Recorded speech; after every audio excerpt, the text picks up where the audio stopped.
Well, with the success of Astro Boy, some anime start to slowly make their way to the TV screen. And we're going to start with the next one called... Alright, stop. I'm not doing that joke again. No, the next anime on the list is called Ginga Shonen Tai, aka Galaxy Boy Troop.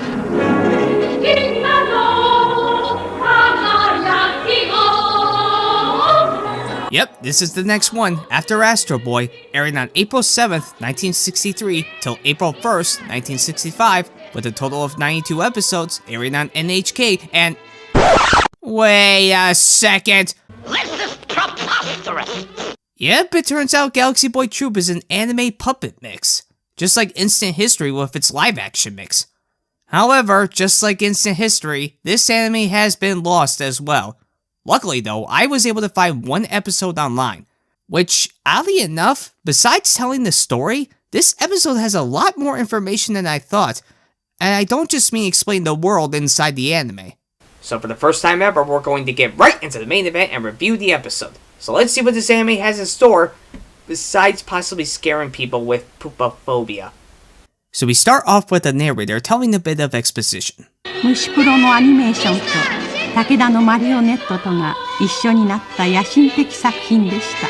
Okay, so now 放送開始の第1部は15分番組でしたが、放送開始2年目からは25分枠へと拡大しました。Jeez, I feel like this is the first time a narrator has to talk about the show's production history during the show! Well, like she said, the animation was done by Mushi Productions and directed by Osamu Tezuka, the same studio and creator that brought us Astro Boy. Man, Tezuka was really busy working on two animes very close to each other that same year. I wonder if he took that God of Anime title very seriously. Now, the puppet handling was done by Takeda Puppet Troupe, and the method they used is called Super Marionation. This technique results in a combination of voice synchronization, aka lip sync, and marionettes using wires and possible other mechanics in the puppets like solenoids. This technique would later be used in the famous show Thunderbirds in 1964. Also, she mentioned that the first half of the series only had 15-minute episodes, and the second half, the duration increased to 25 minutes. The length changed probably due to popularity, and they were able to fill the 30-minute time frame. And hell, it was so popular that it even got an audio CD and coloring books. So after that exposition intro, we start the opening song, and... yeah, I should get this out of the way. As you can see, this episode is subtitled in French, while of course indicating that it aired in France, and being the only surviving episode to be uploaded digitally, possibly from the original source, I can't do anything about removing them. Besides subtitles being nothing new, there are problems I have with these subs, is that the subtitles are put together poorly, with some shaky, not centered, and even one was on freaking fire! As for the opening, you may notice that the whole thing is animated. That is because Mushi Productions only worked on the opening, backgrounds, and some scenes that call for rapid movement, like ships flying through space. As for the song, it is simply called Galaxy Boy Troop, composed by Tomita Isao, and sung by the Kamitakata Boys Choir. As the opening starts to end, we get the title of this episode called Ruins on the Moon, which we find out this is episode 67. And then we get another narrator, only this time, he's explained the world of this anime. La planète Terre au XXIe siècle. Les progrès de la science ont permis aux hommes de vivre dans l'opulence, et sur la Terre, les jours s'écoulent paisiblement. Very good. Now... les 5 membres du commando sont Rop, le chef... No, not you two! You guys are gonna take my job at this rate! What is it with these narrators explaining the production, plot, and the character traits at 67 episodes in? Did they somehow know that this anime was going to be lost? And that this one will survive, so they should tell all the information that they could cramp into this episode? Man, their foresight is amazing! Too bad they couldn't use it for other means. Anyway, this narrator explains how the evil aliens called the Tigress are ruining the Earthling-alien cooperations and are now on the moon causing more trouble. So the moonlit rocket takes off to investigate as we are introduced to the crew. The leader, Rob, although some dubs call him Rop, and I'm not quite sure why. I could tell from the subtitle if it's Rob or Rop, but it's too blurred to figure out. Also, the French subs sometimes call him Roar, for some reason. Anyway, the other crew includes the intelligent Miria, Gun-Ho Tex, the playful and quite possibly annoying kid character, Pedro, And one of Tezuka's star characters returns, Bon, aka Mr. Pompous. Although instead of being an eccentric teacher, who I remind you can also kick some ass, he is a gentle old man who loves dongos and has some serious eyebrow spasms. Guess Tezuka wasn't the only one working double time. So after the narration is finally over, we see inside the rocket and take a look at its mechanics, gizmos, and Legos? Rob and the gang land on the moon and get ready to investigate.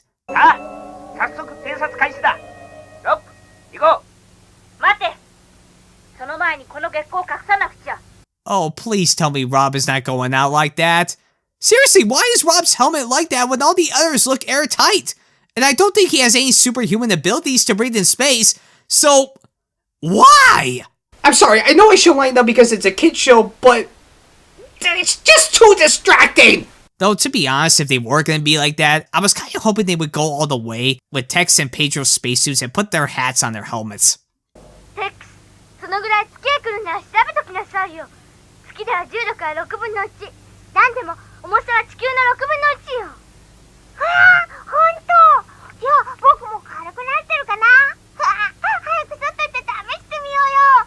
さあ行こう行こう。 Ooh, I get the feeling I'm not going to like Pedro, aren't I? ペドロ、遊んでないで早くいらっしゃい。遊んでんじゃないや。こうやって周りを偵察してんだい。もう一遍行ってこようっと。わーい。 Yeah, but I'm going to hate Pedro. He's like the equivalent of a kid in a kaiju movie. So after leaving the ship, that is bigger on the inside than the outside, they notice a camera hidden in one of the craters and need to find a place to hide their ship quickly.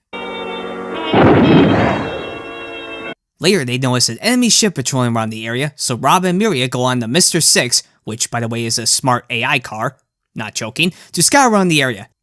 Tex, on the other hand, is getting really angry not going out there for some action and has to babysit Bon and Pedro. あれあれ、じいさまと坊やのお守りかい。じいさまってどこにいるんだ？そこにいるじゃないか。なんだって？何わしがじいさまだとけしかなんこと言うな。 Gentle my ass, he's acting more like Mr. Pompous! I think he's breaking character, or mixing his two characters.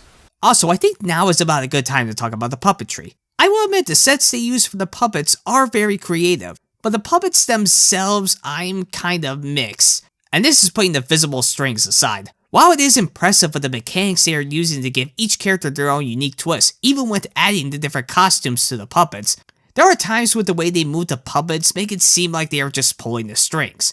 Like with this scene when they had to go back into the ship, it does look like Miria is just being pulled by a string to get back in and not by a space pack or spacewalking like Rob. I know a lot of people say that it's just a kid's show, you shouldn't be too harsh, but I'm a critic, what do you expect of me? So while scouting, they come across a ruined space station. While going through the wreckage, they notice a music box-like machine that seems to be speaking a unique language. Believing it may help with their mission, Rob urges Miria to hurry back to the ship to analyze it. ミリア、これに乗って急いで電子翻訳機を持ってくるんだ。でも、ロップあなたは？時間が惜しい。僕はこの基地の調査を進めているよ。でも、スタンスは大丈夫？あまり動かなければ大丈夫もつさ。 Not if your helmet has anything to say about it. Hell, I don't think it's secured sometimes. His helmet will become the true enemy, I swear. Back on the ship with Tex and the others. お月見といえばお団子をよく食べたもんだな。まったくしようのない連中だな。中へ入って団子でも何でも食べたらいいよ。俺が見張りしててやるから。意外に親切ね。顎の割に。なんだって？ Yeah, guys, come on, give Tex a break. You're making him so mad his eyes are going all cross-eyed. Well, I guess he can't take it anymore, as he locks Bon and Pedro away in one of the rooms so they don't get in the way. お前たちはそこでおとなしくお団子でも何でも食べてりゃいいんだよ。で、マトリのくせに大きなこと言うんじゃないよ。なんだか悔しいよ。おのれ。一人ぽっちの二人だよな。Oh, I really wish he would go back to his Mr. Pompous character. He's acting more like a wimp.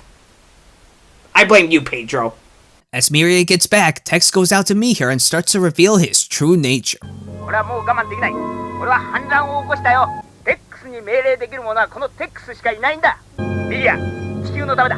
俺に協力してくれ。だってロップはどうなんの？ロップなんかどうなったっていいよ。大切なのは地球だよ。どうしたのかし Tex a enlevé furtivement la clé du moteur de Mr. Six. これは地球を救う大手柄を俺の手で立てるんだ So Tex decides to rebel in order to save the Earth by interfering with Rob and his team's lives and their plan to save the Earth. I don't see anything wrong with that. He's all mixed up. Back to Rob, he is soon spotted by the enemy patrol ship as we see the aliens' true identity. Space monks. I knew it! So Rob does his best to stop them by taking out their ship and fighting them head on, which looks more like a person playing with his action figures. He seems to have the advantage until... どうした小僧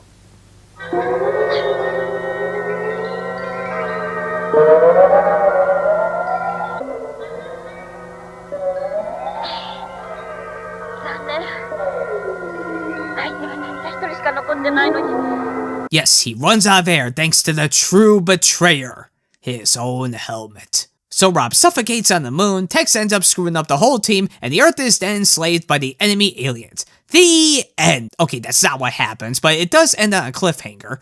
So we'll have to wait to find out on the next episode that is probably destroyed or lost. So, the end? So that was a glimpse of Galaxy Boy Troop. And as first impressions go, it's alright. Putting the French subtitles aside, the animation was fine, still living up to the Mushi style even though it was limited, but the puppet work in my opinion was average. While they were able to tell the story with their puppetry and sets, it was really the actions that distracted me a lot. This could be because of my experience watching other puppetry shows like Sesame Street and Muppets that do a really good job expressing their characters, and considering I was able to find much information about the Takina Puppet Troupe, this could be their style of comedy, you never know. And it is quite possible this was just meant for kids, and honestly, I think they will be entertained. I don't think they'll get distracted too much by the anime puppet mix. They'll probably enjoy the sci-fi setting, and enjoy Rob and his troupe on all their adventures. Sorry to find out what happened after that cliffhanger, I don't see myself getting interested in this anime. But, who knows, maybe there's more in store with the other episodes, or it could just be meant for kids. Also, what do you think? Do you think you'd be interested based on this one episode? Do you think kids would, or your kids would? Also, if you're interested in puppetry, what did you think of the puppet work in this anime?